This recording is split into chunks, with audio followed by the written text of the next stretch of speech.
हम लोग बार-बार अपने साथ-साथ अपने जो भी अधीनस्थ पदाधिकारी हैं, उनको यही कहते हैं कि लोगों से ज़रूर मिलिए, क्योंकि पुलिसिंग एक ऑफ़िस में कमरे में बैठ के नहीं हो सकती। मैं हमेशा कहता हूँ कि आम लोगों में और पुलिस में कोई अंतर नहीं है, कोई भेद नहीं है। आम लोग बिना वर्दी के देश की सेवा करते हैं, हम लोग वर्दी पहन के देश की सेवा करते आईपीएस हारिस बिन जमा साहब आज हमारे साथ हैं, जो कि गिरिडीह में प्रेज़ेंट में एएसपी हैं। आपका वेलकम है जमा हैं। साहब बहुत शुक्रिया, न्यूज़ीलैंड में। Thank you. सबसे पहले आप बता दें जमा साहब कि आप कहाँ से बिलॉन्ग करते हैं? जी, मैं झारखंड के ही रांची ज़िले का रहने वाला हूँ। मेरी इनिशियल पढ़ाई-लिखाई भी रांची ज़िले में ही हुई है। आपने जो ये जॉब में आए यूपीएससी जो क्लियर किया, ये फर्स्ट अटेम्प्ट में आप आए? नहीं, इससे पहले भी मैंने एग्ज़ाम दिया था, तो पहली बार में मुझे इंडियन रेवेन्यू सर्विस अलॉट हुआ था। उसके बाद दोबारा से एग्ज़ाम दिया, उसमें इंडियन पुलिस सर्विस मिला और चूँकि होम काडर झारखंड अलॉट हो गया था, तो बड़ी खुशी-खुशी मैंने उसको एक्सेप्ट किया। आपको as a police officer Giridih कैसा लगा? गिरिडीह बहुत ही शानदार डिस्ट्रिक्ट है। इसमें as a police officer initial days में ही मुझे मौका मिला है यहाँ पे सर्व करने का, जहाँ पे बहुत तरीके की चीज़ है, जैसे साइबर क्राइम है, यहाँ पे नक्सल अफ़ेक्टेड डिस्ट्रिक्ट है, थोड़ी इल्लीगल माइनिंग का भी मसला है, इसके अलावा लॉ एंड ऑर्डर प्रॉब्लम है। तो मैं यही कहूँगा कि आई वाज़ वेरी लकी कि यहाँ पे गिरिडीह जैसे ज़िले में काम करने का मौका मुझे मिला। जब शायद आप जनवरी से जी, गिरिडीह में हैं? लास्ट ईयर जनवरी महीने में ही मैंने जॉइन किया था। तो जब आप ऐसा कुछ ज़रूर घटना कुछ हुई होगी जो आपको दिल को टच करता है, ऐसा कुछ है? बिल्कुल सही बात है। देखिए, एज़ अ पुलिसमैन हम लोग रोज़ लोगों से मिलते हैं और कुछ दफ़ा ऐसा होता है कि कुछ बहुत छोटी-छोटी चीज़ होती है, लेकिन आपके दिल के बड़ी नज़दीक होती है। हुँ, 1-2 चीज़ जो मैं आपके साथ शेयर करना चाहूँगा, जो यहाँ पे हुआ है। मैं ट्रेनिंग पीरियड में था, मैं गांडे में पोस्टेड था वहाँ पे। जी। तो एक कहीं से फ़ोन आता है कि एक लेडी है जो कि मेंटली रिटार्डेड है, मानसिक रूप से विक्षिप्त महिला है। उनको गुजरात में कहीं पे पाया गया है और एक लेडी डॉक्टर ने उनको कहीं से नंबर मिला इंटरनेट से, उन्होंने फ़ोन किया। फ़ोन कहाँ से आया था? जी, गुजरात डिस्ट्रिक्ट गुजरात से से फ़ोन आपको आया आया था। था। जी। हुँ, तो उन्होंने ये बताया कि एक महिला वहाँ पे मिली हैं, जो कि बस टूटी-फूटी ज़बान में बता रही हैं कि वो गिरिडीह ज़िला के रहने वाली हैं। जी। उनका डिटेल मैंने फ़ोन पे नोट किया और हम लोगों ने पता लगाया, तो पता लगाते-लगाते कुछ देर के बाद पता चला कि वो गांडे थाना क्षेत्र की ही रहने वाली हैं हुँ, और उनके भाई को हम लोगों ने ढूँढ निकाला। वाह! तो उनके भाई को जब बुलाया, फिर मैंने अपने सामने हुँ, वीडियो कॉल पे बहन से भाई की बात कराई। तो दोनों ने एक-दूसरे को पहचाना और ज़ारो-कतार रोने लगे। तो मैंने उन जो लेडी डॉक्टर थी गुजरात की, उनसे मैंने वादा किया कि ये इनके भाई हैं, मैं इनको यहाँ से भेजूँगा। हुँ, आप इनको रिसीव कराइएगा, हुँ। रिसीव कराने के बाद जो भी प्रोसीजर है उसको फ़ॉलो करते हुए, उसको वापस ले आएँगे। तो कुछ दिनों के बाद ये सब हो गया और 10-15 दिनों के बाद मैं बोलूँगा कि दोनों भाई-बहन चलते हुए, मुस्कुराते हुए मेरे ऑफ़िस में आए। तो वो बड़ा यादगार लम्हा था, जो कि मैं हमेशा याद करता हूँ। तो चेहरे पे एक मुस्कान सी आ जाती है। क्या बात है! ज़मा साहब ऐसा है कि जब एक पुलिस ऑफ़िसर हैं, तो आपकी जो ड्यूटी है लॉ एंड ऑर्डर की, उसके अलावा कुछ ऐसा कुछ देखते हैं कि जो आपको आपने किया हो और दूसरों को करना चाहिए, ऐसे कुछ और घटना का आप ज़िक्र कर सकते हैं? बिल्कुल, अभी कुछ दिन पहले की बात है, मैं यहीं से क्रॉस कर रहा था। तो जोड़ा पहाड़ी वाले इलाके में एक बाइक पे एक लड़का था जिसका एक्सीडेंट हो गया था और वो बुरी तरह खून में लथपथ था। उसको गाड़ी रोक के जाके मैंने देखा, वो बातचीत करने की स्थिति में नहीं था। नियरेस्ट थाना को हम लोगों ने इन्फॉर्म किया, एम्बुलेंस वाले को भी इन्फॉर्म किया गया। लेकिन मुझे ये समझ में आया कि अगर हम लोग 10 मिनट भी इंतज़ार करेंगे तो शायद ये जो लड़का है ये नहीं बच पाएगा। तो फिर अल्टीमेटली मैंने वहाँ पे एक डिसीज़न लिया, डिसीज़न ये था कि उस लड़के को खुद से अपनी ही गाड़ी में हम लोगों ने रखा और मैं सीधे उसको लेके भागते हुए सदर अस्पताल पहुँचा। और डॉक्टर्स का ये मानना था कि ये इंटरवेंशन बिल्कुल टाइमली इंटरवेंशन था, अगर थोड़ी देर होती तो शायद उस बच्चे की, उस लड़के की जान पे बात आ सकती थी। और 4-5 दिनों के बाद जब हमने दोबारा से पता किया तो यही पता चला कि वो बिल्कुल स्वस्थ है और अब वो ठीक हो गया है। तो ये जो छोटी-छोटी यादें हैं, इस शहर से जो जुड़ी हुई है, वो मुझे हमेशा ही बहुत खुशी देती हैं। ये बहुत अच्छी बात है सर।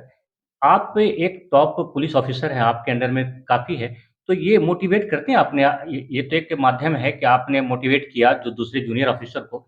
ऐसा कुछ क्लास लेते हैं कि भाई आपको आप पब्लिक के लिए हैं, तो पब्लिक से कैसे गुड रिलेशन बनाया जाए, जी। पुलिस से डरे नहीं लोग, इसके लिए क्या मोटिवेट करते हैं आप देखिए, अपने? मुझे हम लोगों को ट्रेनिंग में एक बड़ी अच्छी बात बताई गई थी कि ख़ास तौर पे अगर आप झारखंड जैसे स्टेट में काम करते हैं, हुँ, यहाँ पे गिरिडीह ज़िले की अगर मैं बात करूँ, तो सबसे ज़्यादा दूरी मान लीजिए थानसिंग डी वाला जो एरिया है, वो यहाँ से लगभग 100 किलोमीटर की दूरी पे है या उससे भी ज़्यादा हुँ, दूरी पे है। हुँ।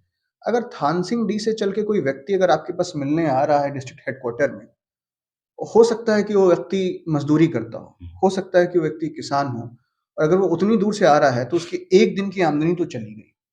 अगर वो आपके ऑफिस में आया है तो आप उससे मिलिए जरूर। वो आपको 2 घंटे देर हो जाए, आप शाम में मिलिए, लेकिन आप मिलिए जरूर। अगर आप मिल के उसकी बात सुन लीजिएगा तो आपकी आधी समस्या यहीं सॉल्व हो जाएगी। तो हम लोग बार बार अपने साथ साथ अपने जो भी अधीनस्थ पदाधिकारी हैं उनको यही कहते हैं कि लोगों से जरूर मिलिए, क्योंकि पुलिसिंग एक ऑफिस में कमरे में बैठ के नहीं हो सकती। मैं हमेशा कहता हूं कि आम लोगों में और पुलिस में कोई अंतर नहीं है, कोई भेद नहीं है। आम लोग बिना वर्दी के देश की सेवा करते हैं, हम लोग वर्दी पहन के देश की सेवा करते आप इस जॉब में आए, तो इसके इम्प्रेशन आपको या सोच इसकी कब से हुई आपकी? हैं। कि जी, इसमें जॉब में आना है, जी, पुलिसिंग में आना जी, है? देखिए ये बड़ा अच्छा सवाल है। हुँ, मैं बहुत लकी था कि मेरे फादर भी स्टेट एडमिनिस्ट्रेटिव सर्विस में थे, तो घर में एक ऐसा माहौल था कि एडमिनिस्ट्रेशन और पुलिस की तरफ रुझान था मेरा।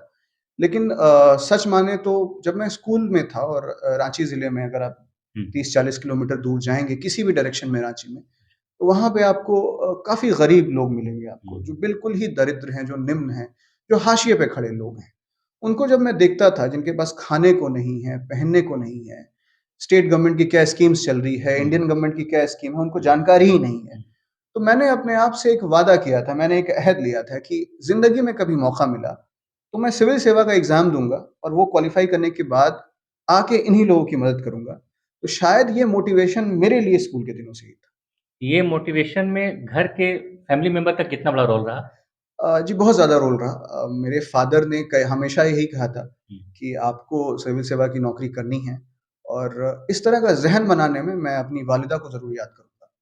उन्होंने भी एक ऐसी परवरिश की जहाँ पे हमेशा ये बताया कि आपको एक अच्छे रिस्पॉन्सिबल पोज़ीशन पे जब भी बैठना है, तो हमेशा ये याद रखिएगा कि वो इंसाफ़ की कुर्सी है। वहाँ पे जब बैठें तो किसी के साथ भेदभाव नहीं करें, और सबको बराबरी का अधिकार दें और सबकी मदद करें। तो मैं उन दोनों का, अपने माता और पिता, वालिद और वालिदा दोनों का कर्ज़दार हूँ कि उन्होंने मुझे ये सारी चीज़ें सिखाई, और उसी को जीने की मैं कोशिश कर रहा रमा साहब एक जानना चाहेंगे कि जो बच्चे तैयारी कर रहे हैं यूपीएससी की, उनको आप बताएँ, टिप्स दें कि कैसे वो तैयारी करेंगे? जी। देखिए यूपीएससी ऐसे सुनने में तो यही आता है कि देश का सबसे मुश्किल एग्ज़ाम है, हुँ, और यूपीएससी पढ़ने के लिए आपको 18 घंटे पढ़ना पड़ता है। जी। आपको हमेशा थ्रू आउट टॉपर होना पड़ता है। तो मैं आपके ही मीडियम से लोगों को ये बताना चाहूँगा, ख़ास तौर पे जो बच्चे तैयारी कर रहे हैं, कि ये सारी बातें गलत हैं। यूपीएससी एक डूएबल एग्ज़ाम है, जिसकी एक अच्छी स्ट्रैटेजी होनी चाहिए। अगर आपके पास सोर्सेज़ ठीक हैं और यूपीएससी का सिलेबस आपने ठीक से देख रखा है, और प्रीवियस ईयर क्वेश्चन पेपर पे अच्छी पकड़ है, तो आपकी स्ट्रैटेजी अच्छी बन जाएगी। और जहाँ तक 18 घंटे पढ़ने की बात है, मैं ये मानता हूँ कि 18 घंटा पढ़ना सिर्फ़ एक रोबोट के लिए पॉसिबल है, और मैं अज़्यूम करता हूँ कि मैं आपको रोबोट की तरह नहीं दिख रहा हूँ। इंसान के लिए ये पॉसिबल नहीं है। यूपीएससी की तैयारी में कभी भी क्वांटिटी इम्पोर्टेंट नहीं है, क्वालिटी बहुत इम्पोर्टेंट है। तो जी। अगर क्वालिटी टाइम अगर आप 6-8 घंटे पढ़ ले रहे हैं, तो वो बहुत है, और एक स्ट्रैटेजी के साथ पढ़ते रहिए। मैं हमेशा कहता हूँ कि यूपीएससी जो है वो एक 100 मीटर स्प्रिंट नहीं है, वो एक मैराथन है। वो एक के बाद एक ही आप सीढ़ी चढ़ेंगे, और जैसा कि हम लोग जानते हैं बूँद-बूँद से ही दरिया बनता है, समंदर बनता है। वो हर रोज़ की जो आपकी मेहनत है वो आप करते जाएँगे, तो आपको सक्सेस ज़रूर मिलेगा। इसमें जो बच्चे तैयारी करते हैं, बोलते हैं कोचिंग का बहुत बड़ा रोल है। आपने कोचिंग लिया था क्या? देखिए मैंने कोचिंग नहीं ली थी जनरल स्टडीज़ के लिए, लेकिन मेरा ऑप्शनल सोशियोलॉजी था और मैंने इंजीनियरिंग कर रखी है, तो सोशियोलॉजी के लिए ज़रूर लिया था। लेकिन मैं यहाँ पे अपना व्यू देना चाहूँगा आपको कि कोचिंग ज़रूरी है या नहीं है। अगर आपके पास 4-5 ऐसे लोग हैं जो कि इक्वली कमिटेड हैं, जो तैयारी कर रहे हैं, एक अच्छा माहौल आपको मिला हुआ है, और साथ-साथ एक ऐसा इंसान है जो कि आपका मेंटर है, जो आपको गाइड करता है, हुँ, जिसको यूपीएससी का आइडिया हो या हुँ, फिर वो कोई ऑफिसर हो, हुँ, और वो बहुत लंबे वक़्त तक आपको गाइड कर सकता है, तो आपको कोचिंग लेने की ज़रूरत नहीं है। लेकिन अगर ये सारी चीज़ें नहीं हैं, तो डेफ़िनिटली कोचिंग से एक सेंस ऑफ गाइडेंस मिलता है। हुँ।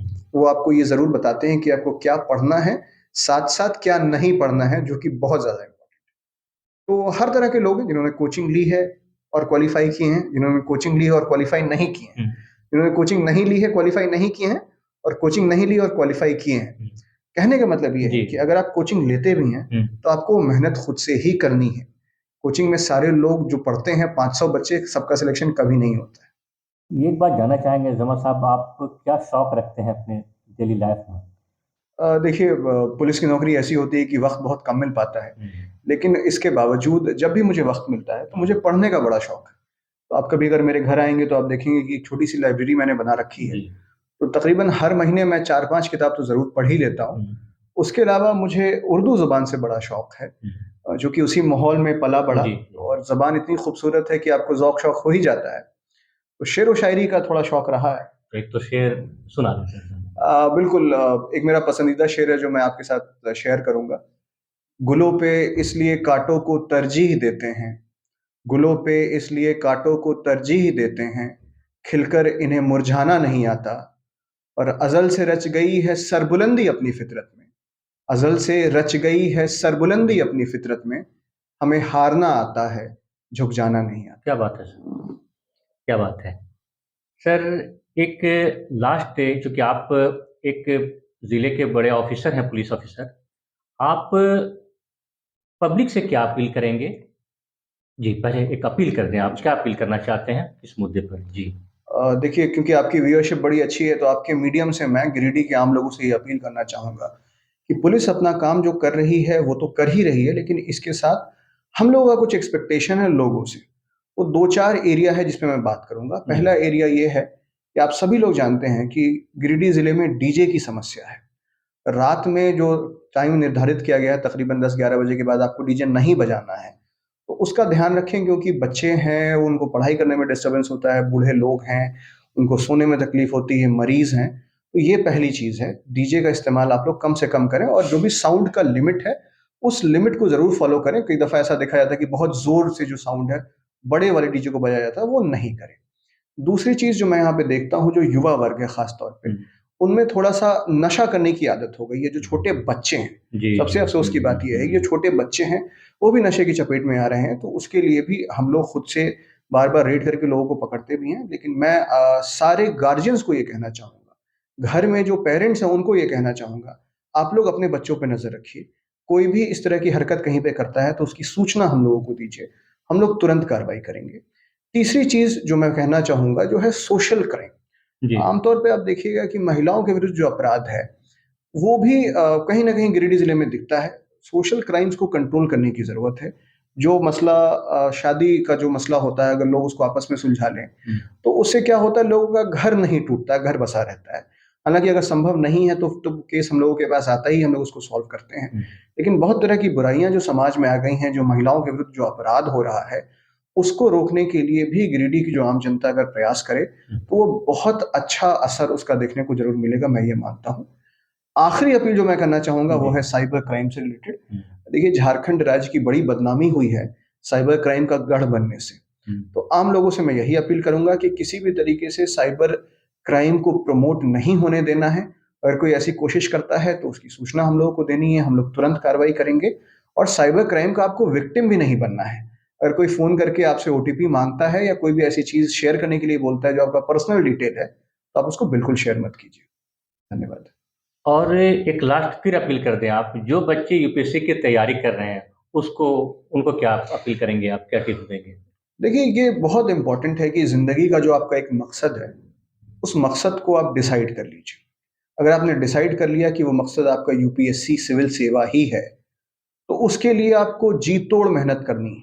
मैं हमेशा ये कहता हूँ, आज भी यही कहूँगा, आपको अपनी ज़िंदगी के 2 साल यूपीएससी सिविल सर्विसेज़ की तैयारी के लिए देना है। वाह! आप जब 2 साल देंगे, तो मान लीजिए खुदा ना ख़ास्ता आपका सिलेक्शन नहीं होता। हुँ, लेकिन इस 2 साल में आप इतनी चीज़ें सीखेंगे हुँ। कि वो सीखने के बाद आप लाइफ़ में जो भी चीज़ करिएगा, जी। वो बहुत बेहतर तरीके से करिएगा, जो कि आप पहले नहीं कर पाते।